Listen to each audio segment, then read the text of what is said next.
everyone, I am Lorie Bacalso. I'll be reporting my philosophy of life. Where do you think we came from?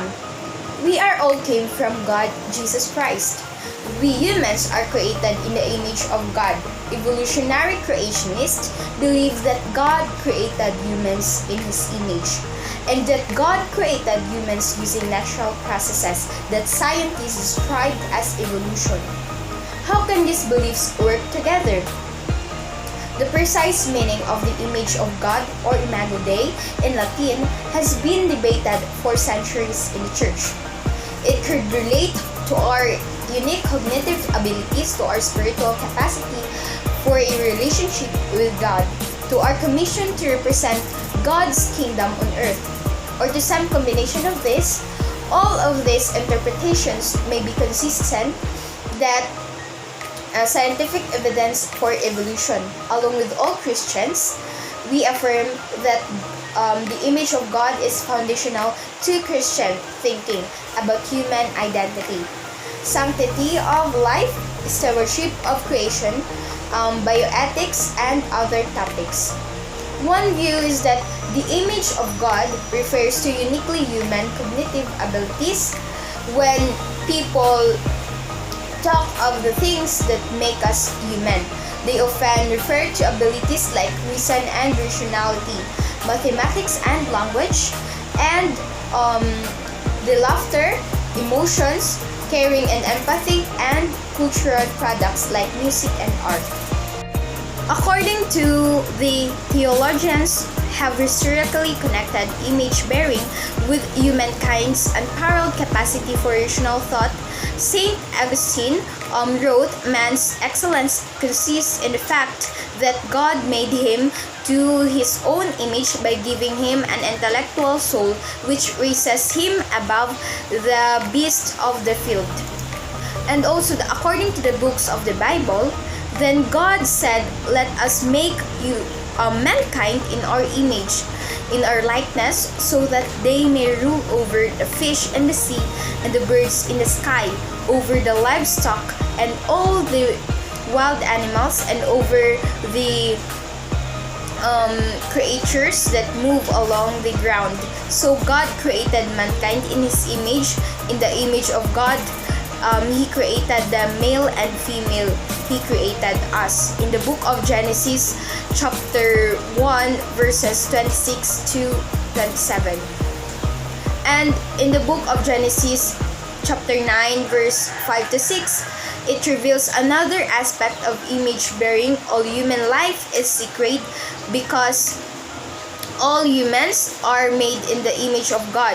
The emphasis in Judeo-Christian thought on the sanctity of human life derived in part from this passage. God gave us family. In the book of Luke, chapter 2, verse 52, even Christ Himself was born within the context of family. God in the flesh submitted to an earthly mom and dad to model what it means to honor parents and to benefit from their loving direction. It was within the nurturing care of this earthly family that Jesus grew in wisdom and stature and favor with God and man. So why do you think we are here on earth? This is our temporal destiny, and truly prospered to be here on earth. We have a purpose why we are living here on earth. We need to do good things as what God commands us to do so. While we are here, we are learning, growing of what life that means to us, that meant to us. We are here to tend the earth. We are also here for God's pleasure, which ends up being pleasurable for us if we know Him personally. There is more to just living and dying. Each person is born in God's image, which is personable, able to love, to feel, and to think. God has called us to this life to live for a specific purpose. Our purpose can be found through prayer, reading, and discernment. According to philosopher Plato, The purpose of human life, we get the greatest reward in life when we live it full of purpose and meaning. We are to work and live in life and benefit of our own lives, but for the benefit of those who are to come after us. Commit all the areas of your life to God. Ask Him for direction and help in everything you do. Then trust Him. He wants to empower you with all you need to fulfill your purpose. Do not lean on your strength or understanding, but draw from God's strength every step of the way. What are we supposed to do? God has chosen to create man and woman in His image too. Among other things, work and plan this created order for His glory and for the betterment of humankind. Life is filled with uncertainty and worries about the future. While many things remain outside your control, your mindset is the key to coping with difficult circumstances and confidently facing the unknown. Here are the tips. Focus on controlling those things that are under your control. Challenge your need for certainty. Learn to better tolerate, even embrace, the inevitable uncertainty of life. Reduce your anxiety and stress levels. What is your concept of morality, of right or wrong? Morality refers to the set of standards that enable people to live cooperatively in groups. It is what societies determine to be right and acceptable. Sometimes acting in a moral manner means individuals must sacrifice their own short-term interests to benefit society. Individuals who get against these standards may be considered immoral. According to Freud's Morality and the Superego, Sigmund Freud suggested moral development occurred as a person's ability to set aside their selfish needs were replaced by values of important socializing agents such as persons' parents. What are you supposed to pursue? Value. For me, love. It is the big fundamental value as human beings. If we give more significance of love, of all the values that we are in will be with us. Love teaches us more than what we never expected of. We should work as if yoked to Jesus Christ, the foundation of His throne of righteousness and justice, with love and faithfulness going before Him. Our work and decisions we make should be based on these principles, aligned with God's moral standards, always concerned with the fair treatment of others, and with clear expression of Christ's love for all people. In the book of Corinthians 16:14, do everything in love.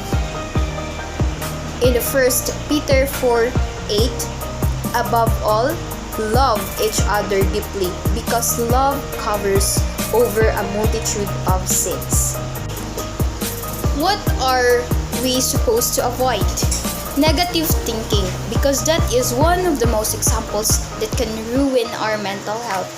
Even though we realize that a negative and fault-finding perspective can harm our physical and emotional health, relationships, work performance, and enjoyment of life, it can seem impossible at times to overcome a bad attitude. To compound the problem, we may then lambast ourselves for failing to pull it together. All this can add up to sense of hopelessness. It may help to take an honest and compassionate look at possible reasons why we're having such hard shifting into more positive frame of mind. Once we have a better awareness of potential sources of our negative and fear, we're in a better position to take steps to help ourselves. Change is always a challenge, so be patient with yourself. If when you slip into old ways of thinking, some days are better than others. The more self-compassion you can offer yourself, even during what seems like your darkest hour, the most healing you will experience. Where do we go after our body dies? The Spiritual Combat, a written work by Lorenzo Scopoli, states that 4 assaults are attempted by the evil one at the hour of death. The Catholic conception of the afterlife teaches that after the body dies, the soul is judged. The righteous and free of sin enter heaven. However, those who die in unrepentant mortal sin go to hell. Where do we go when we die? What happens to us after we breathe our last breath? These are questions that everyone has pondered. The world offers many answers to these questions, from reincarnation to becoming a ghost, to ceasing to exist. Bible believers, however, don't have to engage in these guessing games, because we can know the answers to questions, not only where did we come from, but we can also know where we are going. The moment after you die, your soul temporarily departs from your body to await their resurrection. Those who place their faith in Christ will be carried by the angels into the presence of the Lord. They are now comforted, absent from their body and present with the Lord. Meanwhile, unbelievers await in the Hades for the final judgment, which is in the hell. In the hell he lifted up his eyes, being in torments, and he cried and said, Father Abraham, have mercy on me, and send Lazarus, that he may dip the tip of his finger in water, and cool my tongue, for I am tormented in this flame. In the book of Luke 16:23. Then shall the dust return to earth as it was, and the spirit shall return unto God who gave it. In the book of Ecclesiastes 12:7. So habang may panahon pa tayo na ibinigay ng Diyos sa atin, give this as opportunity to work our salvation, to make us understanding of what life meant for us. That would be all. Thank you for listening. God bless us all.